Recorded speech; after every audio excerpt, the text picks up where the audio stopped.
c'est des lentilles, connard! Dans cette vidéo, Elodie Pou raconte un enfant qui refuse de manger ses petits pois en chialant et suggère qu'il les confond peut-être avec des lentilles. Bon visionnage et pensez à vous abonner. Je suis française, mais mon chéri est belge. Il est italo-liégeois. Il s'appelle Salvatore Van de Pute. Moi, je l'appelle mon chéri. Lui, il m'appelle ma petite baraquite kermesse. C'est mignon. Enfin, je crois. Quoi qu'il en soit, je suis très heureuse de jouer devant des gens qui ont l'air heureux. Et qui ont l'air culturellement épanouis. Bah, tu rigoles, mais c'est pas toujours le cas. Hein. Moi, des fois, je joue dans des endroits qui donnent envie de mettre fin à sa carrière et à sa vie.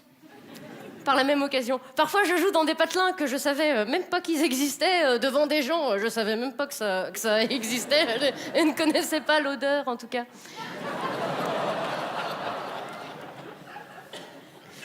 Parfois, je joue devant que des personnes âgées, parfois même très âgées, parfois même usagées. Des personnes devant lesquelles le terme de spectacle vivant perd tout son sens. Alors moi, ça me dérange pas, parce que quand j'étais petite, je voulais être archéologue. Mais des fois, c'est chiant. Enfin bon, revenons vite à nos moutons avant l'Aïd. Parce qu'après... après, ils sont plus là, hein. Bonsoir. Alors moi, je me présente, comme viennent de vous le dire les tierces personnes. Moi, je m'appelle Elodie Pou. Oh, c'est moche, hein. Et ouais, mais on choisit pas. Et alors moi, ça fait plusieurs années maintenant que je monte sur scène de manière professionnelle. Avant, j'avais un autre métier, un métier que je ne souhaite à aucun être humain normalement constitué. Surtout s'il tient à le rester, je travaillais dans les écoles maternelles. Depuis 12 ans. 12 ans. Et c'est vrai que maintenant, le fait que ce soit fini, le fait de ne plus être toujours entouré de petits-enfants comme ça, partout, bah c'est vrai que ça me manque. Pas du tout. Même pas un peu, Elodie? Oh bah non, dégage. Oh bah chier, pas du tout, non. Non. Alors attention, il faut savoir que bien sûr, j'aime les petits-enfants, hein, ces êtres merveilleux qui ne possèdent des oreilles que pour décorer leur visage, apparemment. On sait pas, hein. Bah ils t'écoutent pas avec, t'as pas le droit de tirer dessus. Ça ne sert à rien. Ces êtres merveilleux qui aiment tellement parler, raconter, hein, alors que nous, on s'en fout. On s'en fout. Enfin, c'est même pas qu'on s'en fout, c'est qu'on ne comprend que dalle à ce qu'ils racontent. Certains disent que les petits-enfants possèdent leur propre langage et que eux, ils se comprennent entre eux. Hein, c'est joli. C'est des grosses conneries. Mais les petits-enfants comprennent que dalle à ce qu'eux-mêmes ils disent. Hein. Ben, c'est normal, ils comprennent que dalle à ce qu'eux-mêmes ils pensent. Et c'est pour ça qu'ils sucent des feutres. On ne sait pas, on ne comprend pas. Par contre, ils sont une grande source d'inspiration, ça c'est vrai. Moi, je me rappelle par exemple d'une journée d'école où il pleuvait depuis des heures et des heures. Hein, vraiment, l'orage grondait, le vent soufflait, les enfants étaient tristes. Ils regardaient par la fenêtre avec leurs petites bouilles comme ça. C'est pas juste. Il est roi. Pourquoi tu nous laisses pas rentrer?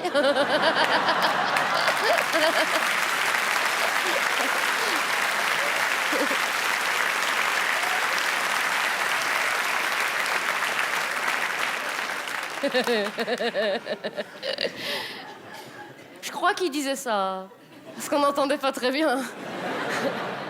Avec la foudre. Quel souvenir merveilleux. Et ben c'est ce jour-là, après les avoir fait rentrer et sécher, que j'ai démissionné. Enfin, je suis partie. Enfin, on m'a demandé de bien vouloir jamais revenir. Mais moi, j'ai dit OK, tant pis, c'est pas grave. De toute façon, j'aurais pas fait ça toute ma vie. Hein. Comme on dit sur nos belles plages françaises, faut pas se voiler la face. J'ai dit...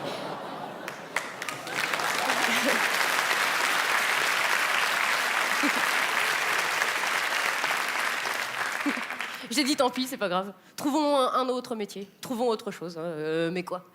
Moi, je voulais un métier où tu travailles que le soir et où c'est bien payé, mais je suis allergique au latex.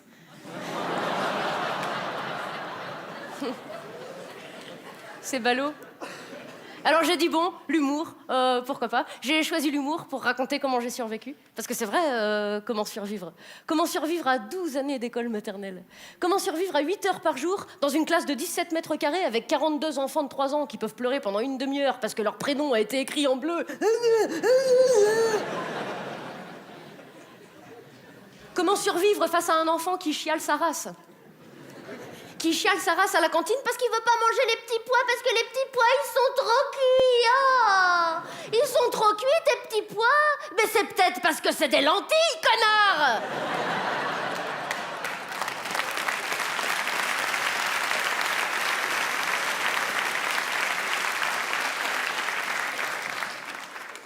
Il y a des séquelles. Comment survivre? Eh ben, je possède une technique très simple que je préconise vraiment pour tous ceux qui doivent passer du temps avec des petits-enfants. Moi, personnellement, ce que je fais, c'est que je picole. Énormément. Pas d'hésitation, hydratation.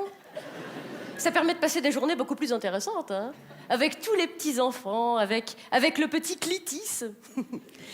Clitis, que sa mère a appelé comme ça parce qu'elle adore Clitis Wood. Wouh!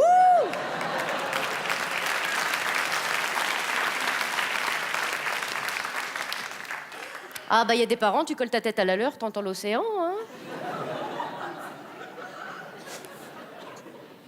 Ou avec cette petite fille de 4 ans qui, comme toutes les petites filles de 4 ans, disait toujours « Je suis une princesse. J'aime les licornes et les paillettes. Quand je serai grande, je me marierai avec un prince libéré. Délivré. » Mais moi, je lui disais, mais non, mais t'es pas une princesse, Kimberley. Une princesse à 4 ans, ça pèse pas 67 kilos.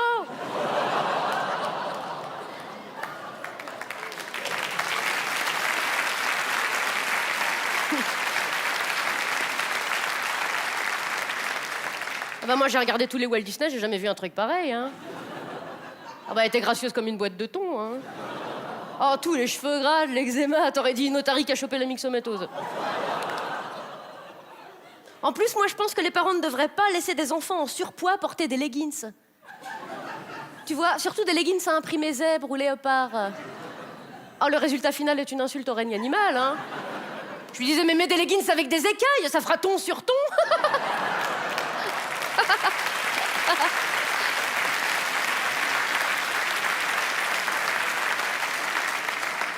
C'est pas une princesse, Kimberley. Mais quand tu seras grande, tu te marieras avec un guignol en jogging qui fait du tuning sur sa R12. Puis tu seras caissière chez Lidl. C'est la vie, Kimberley. Mais ne t'inquiète pas, Kimberley. La vie, c'est comme une boîte de chocolat. Ça dure moins longtemps chez les gros.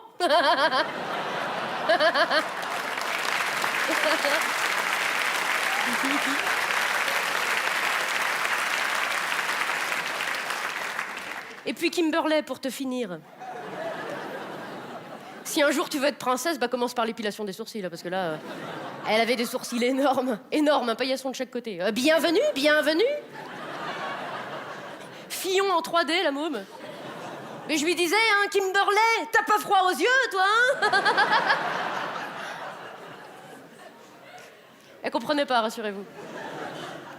En tout cas, la bonne nouvelle, mesdames et messieurs, c'est que comme j'ai démissionné, bah, j'aurai jamais à m'occuper de vos gosses. Et ça, c'est plutôt une bonne nouvelle pour eux, pour vous et surtout pour moi. Merci. Pensez à vous abonner.